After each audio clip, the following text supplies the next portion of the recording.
So we'd like to start the second part of today's event, starting with a lightning talk. IFC showcase on food fortification and sharing with us on this topic. We'd like to hand the stage over to Tiago Van Zeller, Senior Fortification Expert at the IFC. Now, Tiago is a senior industry specialist with 18 years of international experience as a graduated food engineer, thinking, developing, and implementing projects on the fields of grain handling, flour and rice milling, and national and nutritional enhancement of staple foods through micronutrients fortification.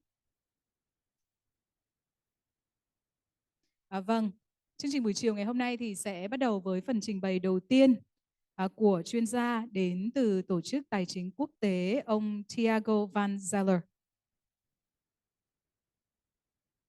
Vâng, các anh chị dành cho chúng tôi một tràng pháo tay được không ạ? Để mình. Good afternoon. Vâng, xin được trân trọng cảm ơn ạ. I hope we all are energized now after our quick meal. It wasn't that quick. It was okay. So I imagine I can change the slides with. I'll just ask it over.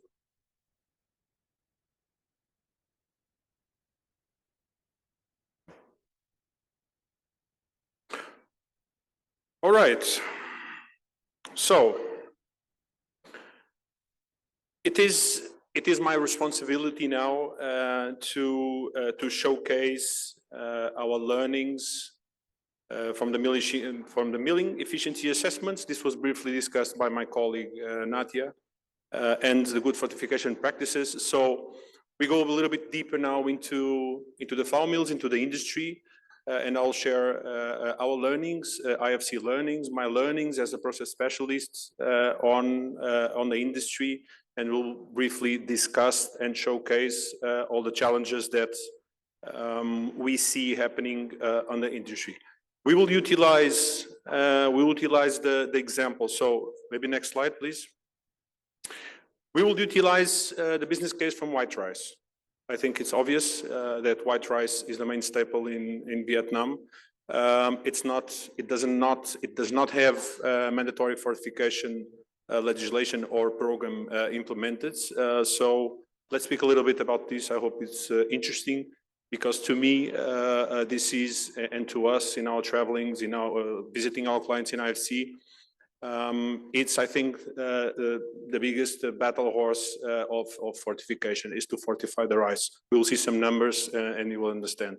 So the challenges, the business case will follow, and then I will detail as succinct as possible the milling and the best fortification practices assessment. So what we do together with our clients and our experience so far.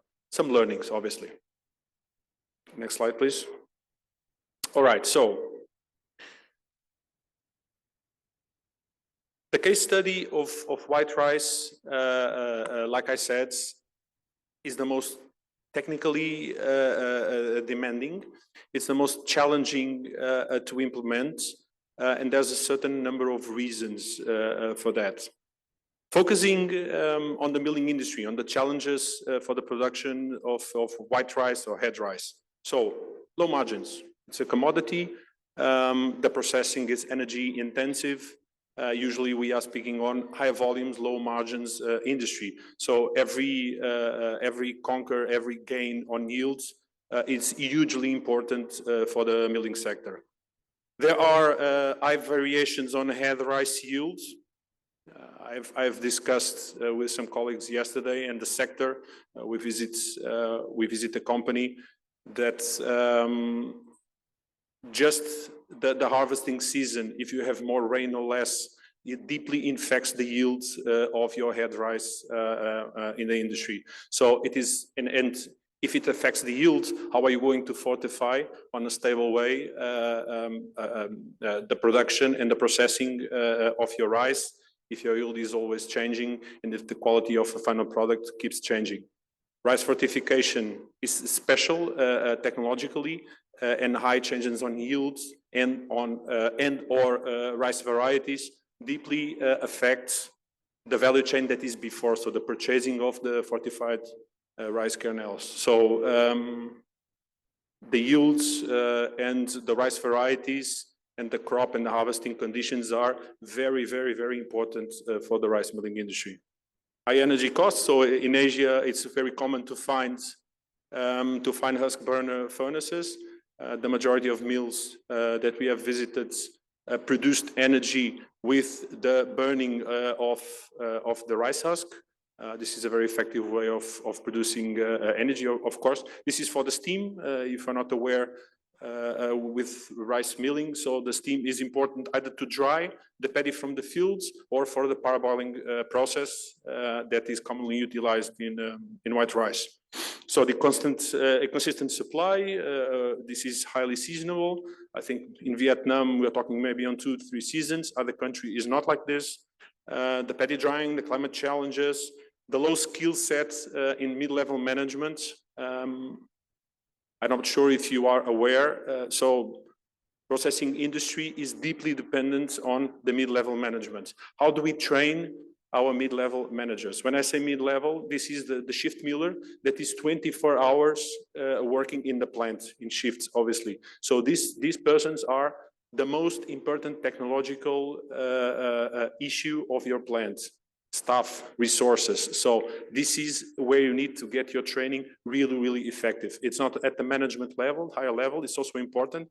But if your miller, if the technical person that is working 24 hours in the industry is not aware and it's not clear what they need to do, so this begins a huge set of difficulties. So our program touches this and helps our clients with specific training. We'll speak about this, which is the customized training, what I'm speaking about, and then the fortification regulations. We are working in some countries. Do they have fortification regulations? If they do have, are they being currently implemented? Are they being monitored? So all of this, this is a technical assessment. We don't go into the details, into the nutritional details. IFC does not advise changes in nutrition for our fortification program.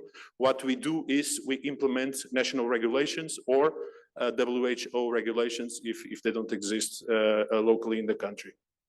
Next slide, please. So we discussed previously about Vietnam, the fortification status. I frequently utilized for quick consultation and for deep consultation as well, the Global Fortification Data Exchange. This is freely available. It has very interesting ratios. Congratulations to Gain, was one of the persons that I think is still here. One of the entities that partner to develop this fantastic source of information about the global fortification status. So Vietnam, interesting ratios, 100% of population coverage of rice. I guess if you don't understand what this means, it means that rice is available to 100% of the population in Vietnam. So hence its importance as a staple food. More or less 400 grams per capita per day available to all the Vietnamese people. This is just a ratio, but it does show you, if you see the arrow on the right side, it does show you that is widely available for the population. The interesting part, and here starts the challenges, is that only 20% of the rice is industrially processed. What does this mean? This means that the rice production is widely dispersed in the country. And this is very, very challenging for a fortification program. This was already discussed. How do you reach the fortified kernels, which is the raw material for the fortified rice? How do you reach a production that is so dispersed in a country? Huge challenge. And in this case, for Vietnam, is a very vivid example on something that we need to work creatively if we really want to implement these fortification programs. If there is will for the private sector, obviously, and support from governments and related entities. So this is interesting just to show you one of, to me, the main challenges in such programs. Next slide, please. So What is industry? What is the industry saying? My colleague on the panel before this one was very descriptive about the difficulties from the industry. Let me just quickly resume what we heard every day when we go to the industry, to our clients, to the private sector. It's expensive, all right? So how will we be able to pass these costs onto our consumers? This is one of the main points that is noted. It's a distraction. It will complicate the operations of the industry. It is often put in this way as well. And what's in there for me? I run a private enterprise. I need my profit for the growth of my business. So what's in there for me? Why will I fortify my products if I don't have any real gains about this? So we address these challenges with our project. And we need time to implement this. We need creativity. We need a presence with our clients locally on the ground floor of the industry to understand these challenges and to be creative on how to overcome. Next slide, please. So, how much does it cost? We discussed the expensive of this. Let's try to clear out this myth. Some of this is a myth, is exposed by the private sector until you go and run the numbers together with them. Fortification of white rice does not increase its price significantly. This may be arguable, and if someone from the company is here, I'll be glad to discuss afterwards. This is a statement observed with our numbers, with our calculations. We are talking on 1.5% per ton of white rice. We're not talking on 10%, 20%, talking 1.5%. By the way, if we speak about the wheat flour, it's a fraction of this. So wheat flour fortification, the cost impact per ton of white flour, it's inferior to 0.5% on the overall cost of the final product. So yes, it's more expensive, rice fortification. It's technically demanding, but I wouldn't say that is an expensive way of implementing a fortification program in the country, mainly when you're talking on the major staple here in Vietnam and in other countries, so mainly Asia, South America. So it does require the mills to build new capabilities, of course. So it's a new process. It impacts your operation. You will need to implement new protocols to control, to monitor. There's a learning curve associated with this. So there is obviously some work. We can help greatly our clients with this. We are not the only ones. Many entities in this room, many projects very well succeeded with great success, are still every day working with this, with the private sector to teach, to make sure they learn, to monitor, to help the private sector implementing these programs and increasing fortifications program throughout this world. It does increase the need in working capital. Naturally, the micronutrients, you will need to purchase them. This will increase your OPEX, your working capital. This can be, if we're talking on 100 tons per day meal, maybe $200,000 per year. 100 ton per day rice meal, I would say it's an average size. It's a medium average size of a rice mill in Vietnam. This is where we focus. We focus on medium to high capacity mills, either wheat, maize, or rice. So $12 to $16 per ton of white rice. You can run the numbers yourself with the cost. I don't know what is the cost of white rice today in Vietnam, but you will see that the numbers are within 1 to 2% per ton of price impact on your white rice. Next slide, please. All right, so let's start the program. How much and how do you distribute the costs throughout the year. This should be more or less obvious. So year of implementation, year zero, we are talking on a higher investment in machinery. Okay, how you get the capex, how you get the funding for this machinery from many. The industry can resource to many to their own funds, to outsourced funds, to banking, to donors. So there's many ways of investing on initial capex. Initial capex for these programs, it's not the most expressive cost, but still it's a cost. Our project, and we will detail afterwards, implements what is so-called the BAT in industry terms for the fortification program. This means best available technologies.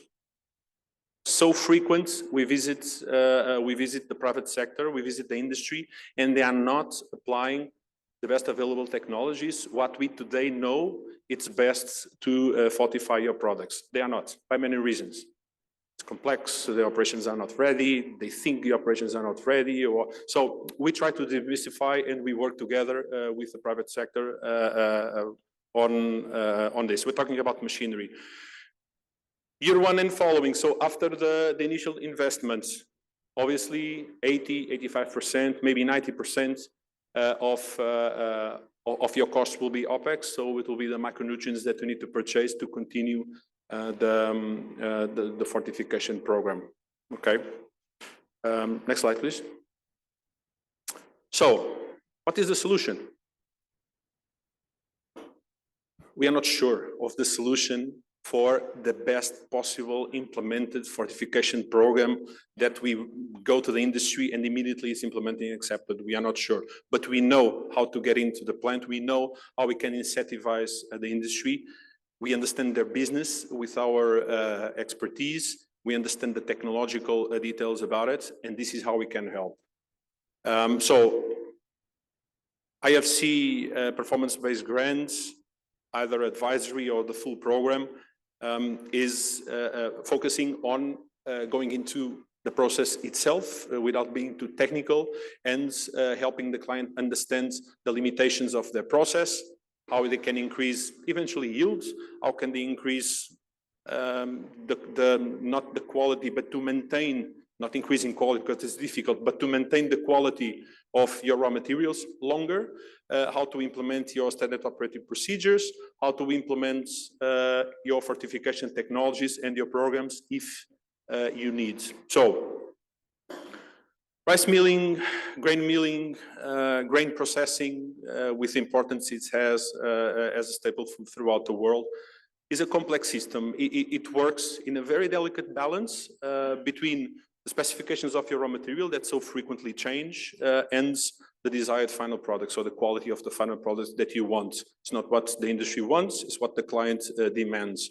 So this is the delicate balance that the mill needs to manage every day when they are processing. Add something extra, something foreign like fortification, and obviously the industry gets nervous. But how am I going to do this without changing the quality of my products and so on? So we understand the process, we can help. It's a question of focusing and with a step-by-step approach, proving that we can improve the process of our clients at the same time as we implement the fortification technology. So the diagrams are very specific. Obviously, all the clients, and all, I mean all, wants the best possible yields, wants to produce more with less. So it's guaranteed that we cannot compromise this approach, and we cannot compromise the yields of the processing. I think you all understand this very well. So continuous production line, like I was saying, any specific and any action that you may do on the line, you must guarantee that the balance is guaranteed, the yield is guaranteed, all the specific controls, the monitoring, this must be guaranteed on anything that you implement of new in the industry. And the industry is quite nervous and particular about this. We understand that. And the specialized milling assessments, which is what I'm introducing right now, highlights the strengths not just the weaknesses, but as well the strengths of the process from the client. This is what you're doing very well. This is how you can improve what you're not doing so well. This is how and when you need to do this to have the best results possible. So as you can see and are starting to understand, this is, after all, an incentive to the industry. Participate. Let us go into your meal.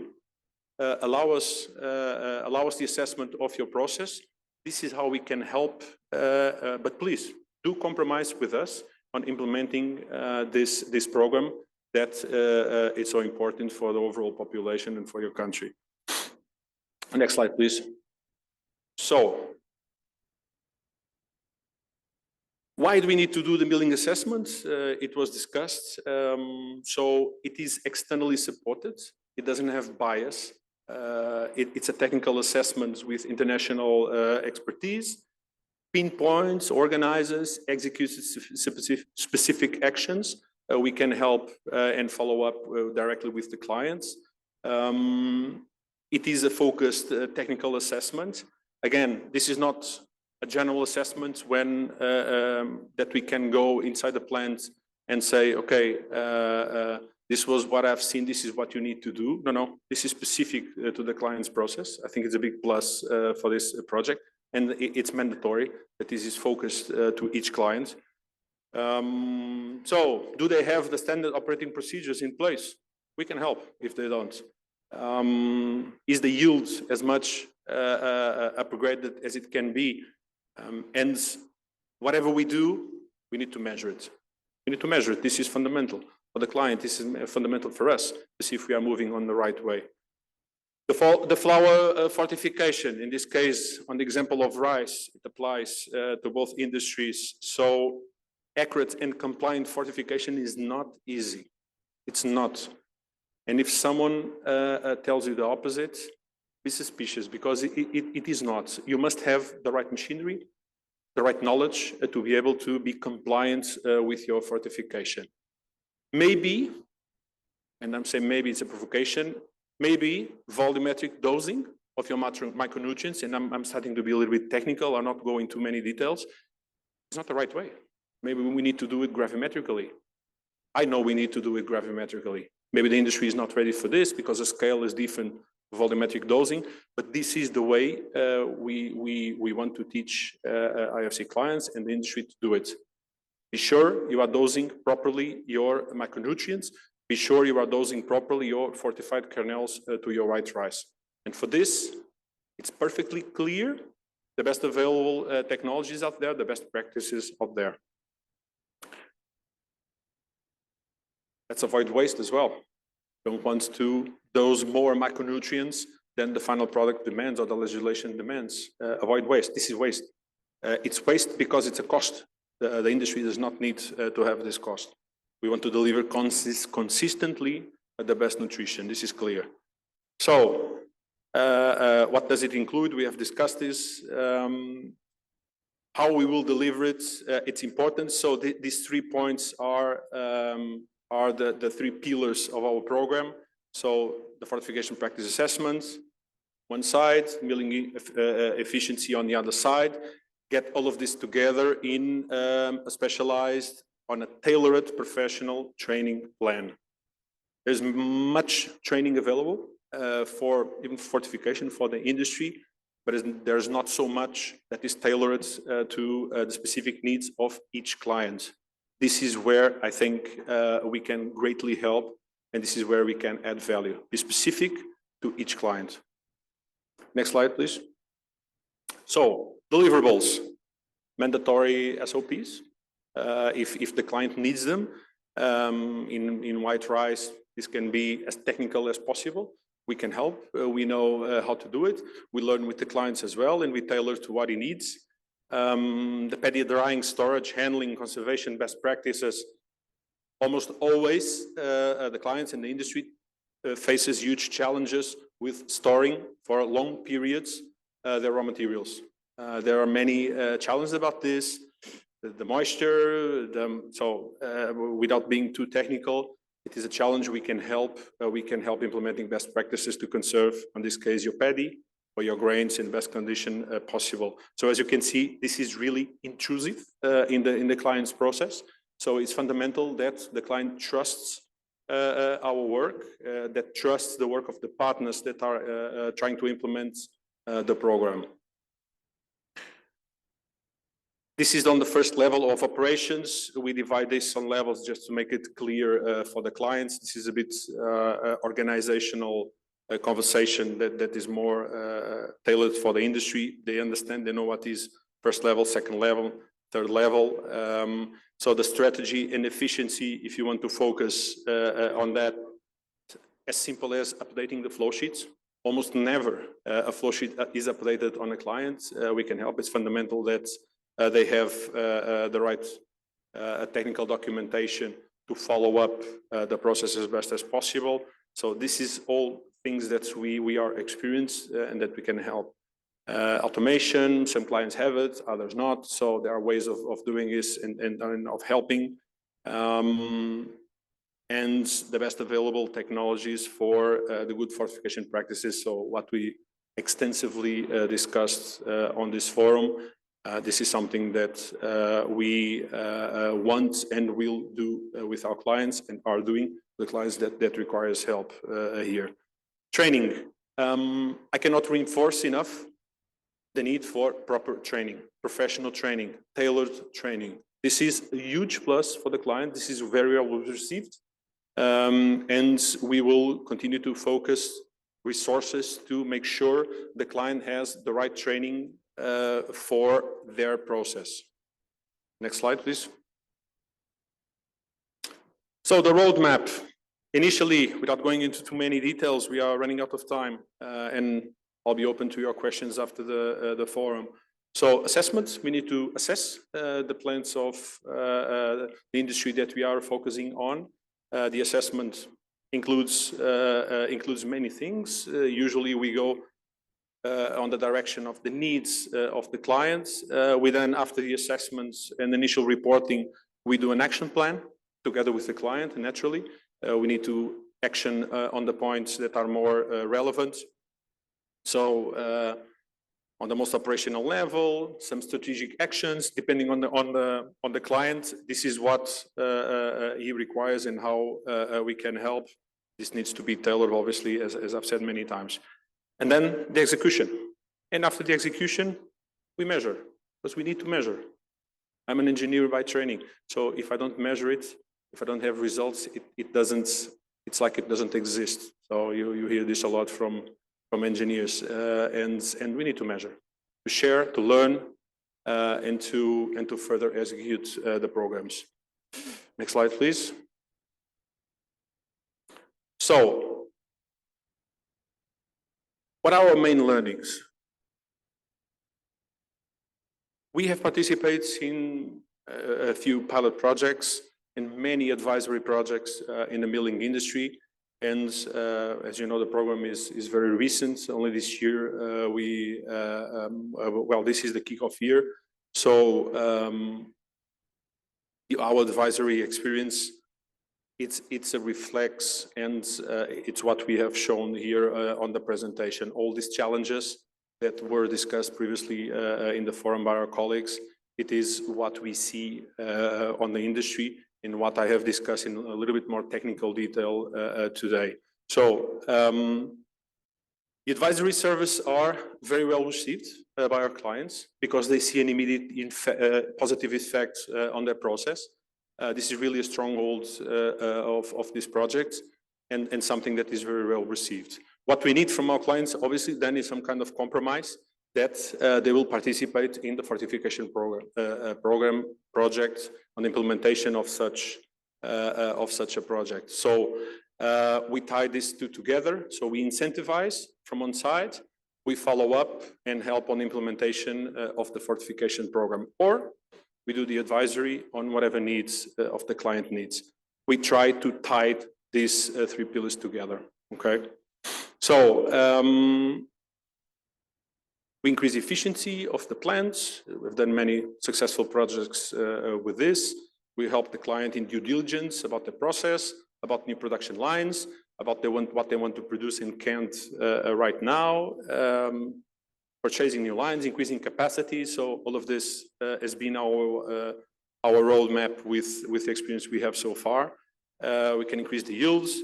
We can increase help, because we're not doing this alone, the worker productivity with the actions that we propose. And last but not least, the nutritional content. At the end of the day, we want that the foodstuffs that are produced by our clients have a higher nutritional content. Staple foods like flour have a relatively low nutritional content. I think this is not news for anyone here. White rice is a perfect example of this. So increasing nutritional content with fortification, it's the main aim of this project naturally. Again, going back again to my engineering mind, analyze and improve, measure. Please measure, because if we don't measure, it doesn't exist. It's like it doesn't exist. And we will enforce and reinforce and help and go back again to make sure we are measuring the results with our clients. Next slide, please. No, next slide. It's a bye-bye for now. Stay with me for the next panel. I hope you learned something. I'll be available for your questions or for any specific doubts after the forum. Thank you very much.